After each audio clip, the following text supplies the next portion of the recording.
Olá a todos. Estou aqui ao lado de uma grande sumidade, Dr. Davi Wippe, infectologista. Para quem não me conhece, eu sou Ivan Hollenberg, sou diretor da Live Demo, estou junto com a Maria Juliana MWC desde o começo e tenho a grande honra de ter liderado hoje, talvez dos maiores encontros do MWC. E hoje o MWC é o segundo maior evento do mundo na nossa área, Brasil. E somente com a classe médica, que os outros eles têm toda a classe estética. Então eu considero literalmente, como o Brasil é o segundo nessa área da cosmetria, né, da estética, podemos considerar que estamos ali quase que no primeiro lugar mesmo. É um evento de grande importância e um evento de grande importância merece grandes temas, grandes profissionais e é uma honra recebê-lo aqui.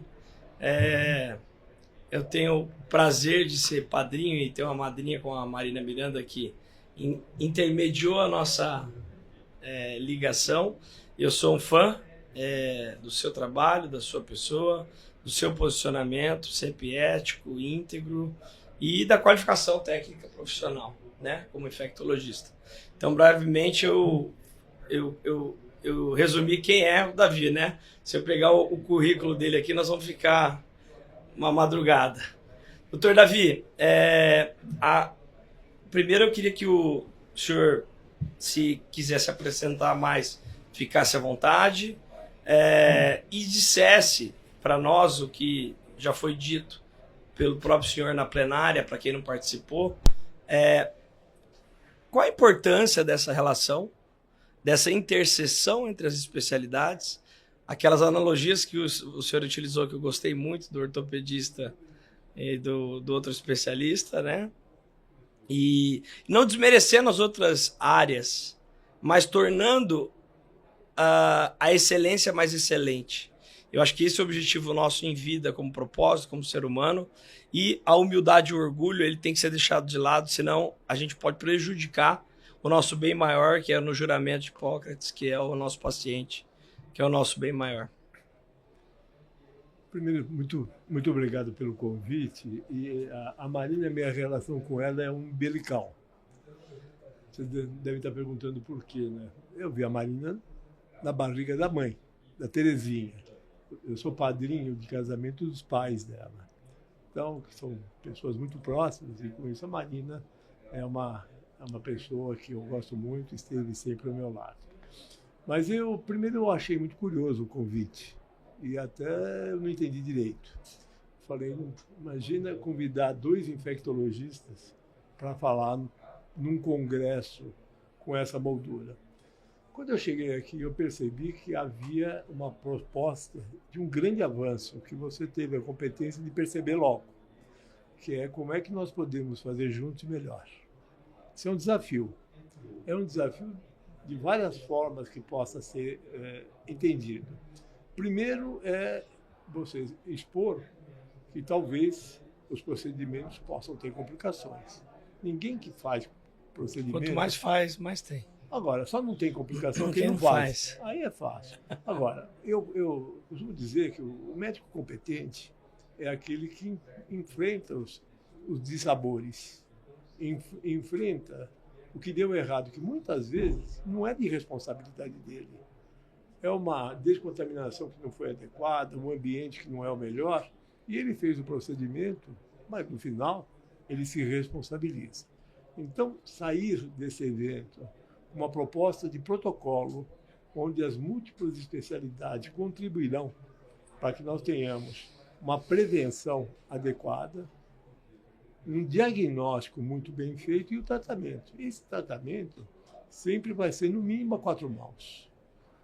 De quem intervém, que é o cirurgião, o plástico, o dermatologista, e quem cuida das complicações. Sem dúvida, das complicações, a maior é a infecção. Eu tenho alguns insights que pairam na minha mente e eu não deixo eles passarem. E pode chamar até de mensagens de Deus, né? E eu recebi esse insight, prontamente entrei em contato com a Marina. Ela também não entendeu muito o convite, mas ela aceitou. E eu sou meio assim, viu, Davi? Eu digito uma palavra e a pessoa tem que entender o texto. Mas, na verdade, o objetivo era esse, a gente conseguiu alcançar ele com maestria. Tanto é que você viu o tanto de elogios que teve após até pela diretoria, dizendo ser talvez a melhor aula até hoje do nosso congresso. E ali eu raciocinei, gente, o meu propósito é qual? Né? É fazer bem ao paciente, mas fazer bem a qual custo? E se não der certo? Eu sofro mais que o meu paciente quando não dá certo. E por que não usar recursos, instrumentos, ferramentas capazes, fortes, potentes ao meu lado, se eu tenho esse potencial, seja por um bom relacionamento ou seja por uma contratação? Eu acho que é uma negligência da minha parte, como ser humano e como médico, eu não ter isso ao meu lado. Então eu saí dessa plenária muito motivado, primeiro em ter a Marina e o senhor colados aí ao nosso lado, porque graças a Deus nós temos aí quase que 60, 70 mil pacientes atendidos em 5 anos, numa clínica que começou do zero e tivemos algumas complicações, mas com pouca repercussão. Eu acho que isso tem muito de Deus e também muito do trabalho, né? Da profilaxia. E o senhor que participou de secretarias de saúde e do ABC, como o senhor é reitor, a gente sabe que antes de haver as tecnologias, 90% dos diagnósticos eram feitos com anamnese e exame físico. Hoje você vai nos consultórios, a maioria não faz exame físico, é anamnese, né? É muito exame. E o melhor tratamento é a profilaxia, não o tratamento em si. Então, saímos daqui também com uma ideia de visão, tempo e ação, que é o protocolo que o Dr. Davi e a doutora Marina, junto ao MWC, junto a mim, a gente vai disseminar isso a nível nacional, quiçá mundial, para que a gente preserve vidas e preserve complicações, como mesmo o senhor disse, qual é a dor. Imagina, uma paciente que a estética é complexa, a paciente está bem, ela está bonita e ela sai pior. É diferente quando você vai numa situação em que você está numa causa leve, moderada ou grave de insuficiência, né? Já com expectativas de vida baixa e tem o tratamento. Na nossa área, eu sinto que, apesar de brincarem que a dermatologia é uma brincadeira, é um médico que é mais superficial, estético, é uma área que mexe muito com a mente, num momento onde a mente está mexida, pós-Covid, né, com a tecnologia superabundada e o nosso cérebro não está preparado para essa nova geração de tecnologias e ações. Só o controle mesmo da sabedoria da idade do senhor, do meu pai, para dizer, filho, é só você desligar o celular, filho, é só você dar uma diminuída. Mas fala isso para nós, né? É um pouco mais complexo. E tudo isso culminando junto a uma associação, então, de especialidades para que a gente trate de forma que, além de melhorar, que é o nosso objetivo inicial, é não piorar. Porque quando se fala que o paciente está doente, ou ele piorou, ou ele teve uma infecção, ou ele teve uma necrose, eu vou dizer para o senhor, eu sofro por 6 meses. Se eu tiver um paciente a cada 6 meses, eu passo o ano inteiro sofrendo. Então, para mim, eu tenho que entender como que eu rarefaço o meu sofrimento. Me afastando daquilo que me faz sofrer, eu não vou parar de trabalhar. Ou me agregando a pessoas que tragam protocolos eficientes, eficazes e manejem da melhor maneira e da maneira mais correta, junto, de repente, até uma terapia, alguma coisa conjunta. Mas o próprio médico, principalmente o infecto, é um terapeuta. Né? Tem que ter paz, tranquilidade, pegar no colo. Quando o senhor fala que um tratamento ou não tem fim, como a micobacteriose, a tuberculose, né? Ou quando o senhor fala que tem 1 ano de tratamento, você imagina eu que passo assim, daqui 3 dias está desinchado, tá tudo certo. Ela chegar na clínica e falar, agora você vai ter que tomar 1 ano de antibiótico. Bom, primeiro eu vou te dar um exemplo, um conselho, uma sugestão de autoflagelo. Quando eu acho que eu errei, eu fico me dando chibatada. Eu não sei lidar com erro. Então isso me faz ter temor do engano. Quando eu tenho temor, eu sou um indivíduo mais precavido, eu sou mais atento. Eu falo que eu erro pouco em medicina, porque eu morro de medo de errar. Eu acho que esse é um bom conceito para ajudar a entender qual é a relação. Você vem falando sucessivamente de algo que para mim também é muito importante. Você está falando de religião, eu estou falando de fé. Eu sou um indivíduo que eu tenho muita fé. Em momentos difíceis da minha vida, não foram poucos, a fé me ajudou muito. Vai sair um podcast daqui a poucos minutos que a entrevistadora veio conversar comigo do burnout. Algo que me aconteceu no momento da minha vida onde eu era reitor de uma universidade que precisava de recursos. Eu coordenava a pandemia em São Paulo, estava sendo super atacado por diversas áreas da sociedade, e uma clínica com 75 pacientes internados ao mesmo tempo com Covid. Então, eu cheguei no meu limite. Mas eu acho que nós temos desafios.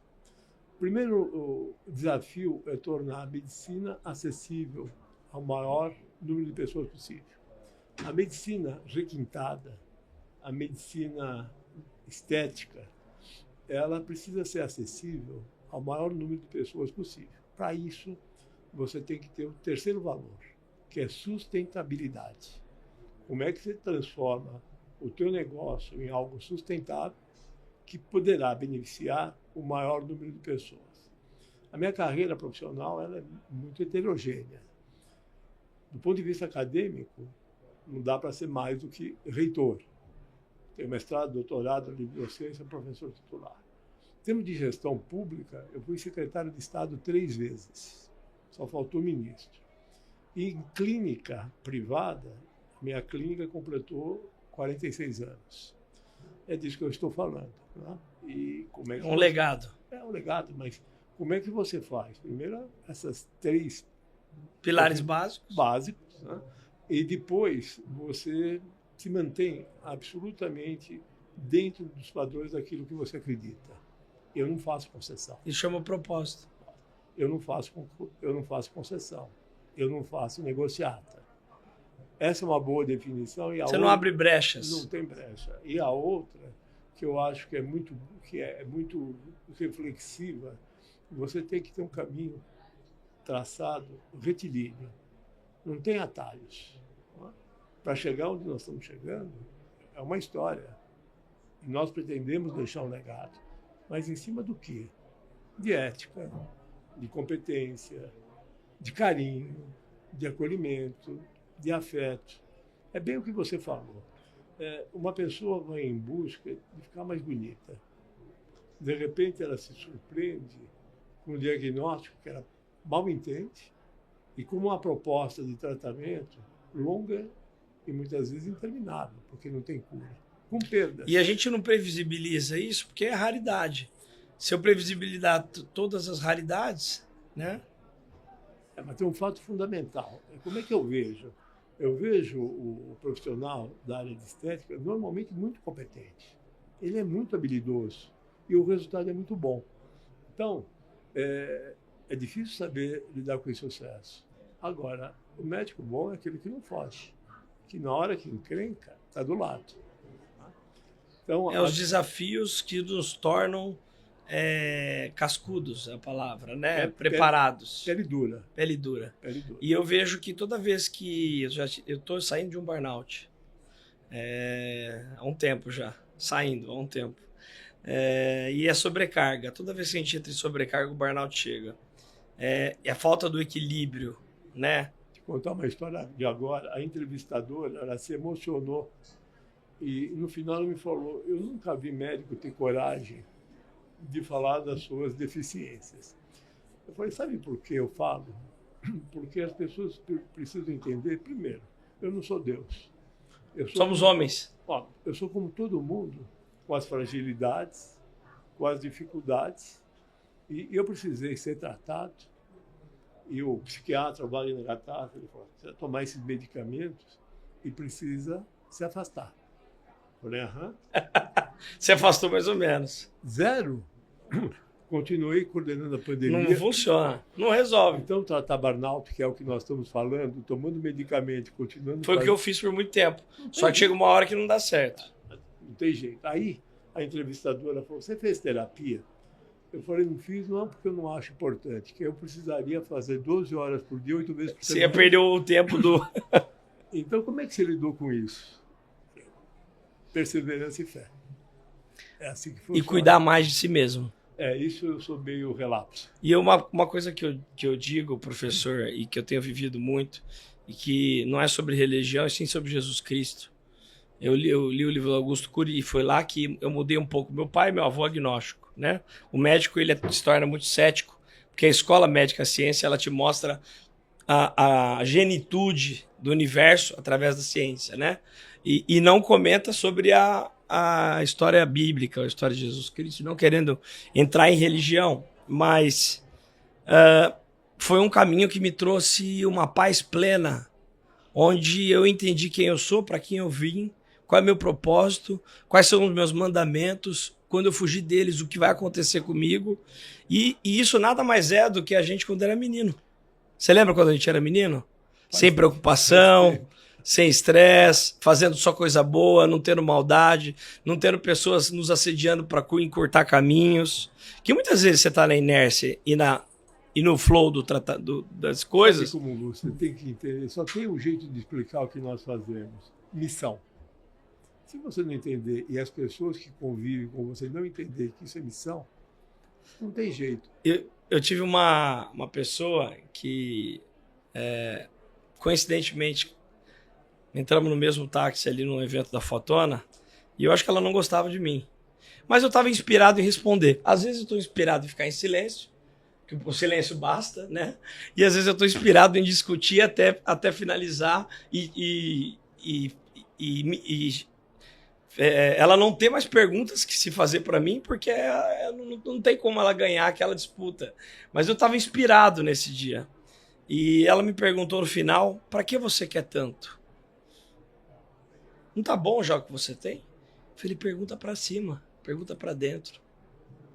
Quando a gente vem para uma missão, o nosso propósito, o nosso maior prazer é seguir essa missão. Se tira isso de nós, é igual tirar de um pai nosso que está acamado, com algum presente que ele gosta.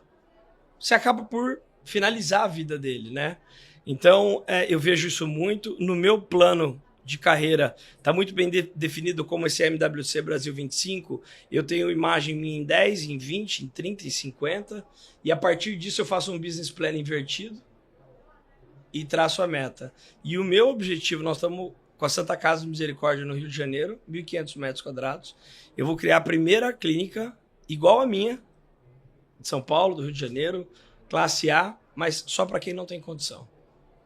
E eu sempre na faculdade pensava em meios que a gente pudesse ajudar as especialidades, que é onde se tem a sobrecarga da operação sanitária, né? O básico é muito bem feito, o terciário também, o secundário acaba sobrecarregando. Tanto é que eu criei na época, junto com Tamar Borges, você deve conhecer. Muito, das Santas Casas. E o meu tio-avô, que aliou ele ao MDB na época, não sei se você lembra do Roberto Hollenberg. Claro. Foi secretário do Orestes Quercia. E o meu sonho era poder trazer solução, então isso vem já de menino, né? E o nosso próximo passo, doutor, aqui na Human Clinic, hoje, você tem tratamentos muito valiosos, mas eu trouxe já programas mensais com valores menores de R$1.000 para dar acessibilidade. E o próximo passo meu, e que muitos batem de frente, é tornar acessível com alta qualidade. E não acessível a qualquer custo, de qualquer forma, né? Com qualquer profissional, com capacitação. E nisso eu venho liderando uma cultura dentro da minha empresa, né, da Human Clinic, onde eu tenho hoje 60 missionários e não mercenários, em que eu faço trabalhos semanais de conversa, culturalização, além da parte técnica. e depois entra a parte gestora para poder me ajudar nesse legado, que carregar ele sozinho não é fácil, né? Veja, é aquilo que eu te falei. Se não entender como missão, as pessoas vão lá. Esse final de semana, uma conversa dura, familiar, né? As pessoas me cobrando, meus filhos, meus netos, que eu trabalhe menos. Eu falei, olha, são opções, né? Eu tenho 3 estentes, no meio da Secretaria de Saúde eu dei 3 estentes, e quando eu fui convidado para coordenar a pandemia, as pessoas, a minha família me falavam. Você vai piorar. Eu falei, eu tenho uma de 2 escolhas. A primeira é ficar escondido debaixo da cama. E outra é fazer o melhor que eu A posso. segunda é fazer o que eu sempre fiz, enfrentar. E de repente, talvez o melhor que poderia estar ali era você. Então, você poderia ser, como é que é, onisciente, né? Você poderia se esconder ali mesmo, mas a gente não se esconde de nós e de Deus, né? E aí veio a pergunta, que vem sempre, né? Quando é que você vai parar? Para quem eu? Quem vai me Quando, parar? Marina? Quem vai me parar é a vida. E olha que história interessante. Há 1 ano e meio atrás, eu tive um convite da Redditor para coordenar infectologia no Brasil inteiro. São 79 hospitais, 14 estados. Então me perguntaram, por que você aceitou? Vem aquelas coisas, né, sempre na frente. Quanto é que custou o teu passe? e a resposta é... Muitas vezes não tem preço, é valor. Vocês não estão entendendo. Primeiro, que eu acho que esse convite é honroso, porque foi feito a mim. Isso me honra. Segundo, é muito bom para quem trabalha comigo. Cria um espaço imenso. Terceiro, vai pôr a infectologia em outro patamar. Em outro patamar. Agora, é bom mesmo, é para a minha geração. Porque na minha idade, a maioria das pessoas ou está fora ou foi tirado fora. E eu estou começando. Que legal. Você sabe que isso foi interessante porque eu... Olha, desculpa te interromper. A felicidade da vida é poder viver ela intensamente, diariamente. E você trazer um renovo para a sua vida no momento de carreira que você está, no momento de vida, no momento de idade e de status, para mim, não tem preço. E isso serviu, foi algo que estimulou outras pessoas. Eu encontro médicos mais jovens que me dizem, é possível. Claro que é possível. A idade não faz nenhuma diferença. Agora, é uma decisão de princípios e de vida, que é nisso que eu sempre acreditei. Então, o que vai me parar? O que vai me parar, Billy? Enquanto eu tiver lucidez, locomoção já está um pouquinho mais difícil. Mobilidade, eu vou fazer o que eu sempre fiz. E eu tenho uma outra, para a gente finalizar, eu vi meu avô trabalhando com 88 anos, o Ivan Hollenberg, que a gente comentou, que foi do CRM, inclusive, trabalhando em Anasarca. E aquilo ali me deixou uma marca muito grande. E eu vi meu pai, na época jovem, dizendo que não poderia largar o consultório mais de uma semana, porque senão ele teria prejuízo. E aí eu venho trazer uma novidade, não vou contar agora, mas eu vou trazer um formato onde os médicos possam se unir, apesar da classe desunida que temos, e a gente possa fazer com que a nossa clínica também se torne uma empresa sem perder a nossa identidade, sem perder o nosso trabalho amoroso, sem perder a coordenação e colocar isso dentro de uma liga e fazer um valuation em cima de todo o negócio. Então, é querer mudar um pouco a história para que possa se viver mais tempo, com mais qualidade de vida e depender menos do dinheiro. Eu sempre falei uma coisa. A minha filha do meio, a Carol, até um negócio bacana, ela está com uma empresa chamada Bitreat. O Bitreat é uma empresa de medicina de luxo. Então, ela faz a intermediação de pacientes. Eu tenho muitos pacientes de fora do estado e fora do país. Então, ela agiliza a chegada, a saída e a instalação. O indivíduo que vem para o Brasil ou vem para São Paulo, ele é operado, ele não sabe o que fazer depois. Quando ele precisa do apoio de aparelhos, pior ainda. E a outra coisa muito interessante é que ela consegue remover qualquer paciente de 80 países com muita rapidez. Que legal. Muito. Então, eu não gosto do termo, que é o turismo médico. O termo é ruim, mas porque parece pouco, e é muito. Isso inclui check-up. Até pelo fato do Brasil ser um país icônico na medicina. Teve onde nós chegamos. Teve um momento anterior que nós estávamos até imaginando que esse paciente tivesse um passaporte de entrada do Brasil diferenciado para cuidar da Olha saúde. que legal. Porque nós somos grandes centros. Grandes centros. E essa minha filha foi num congresso nos Estados Unidos, onde diversos países apresentaram Essa dinâmica. Os seus produtos. E é muito interessante, porque nós estamos muito atrás.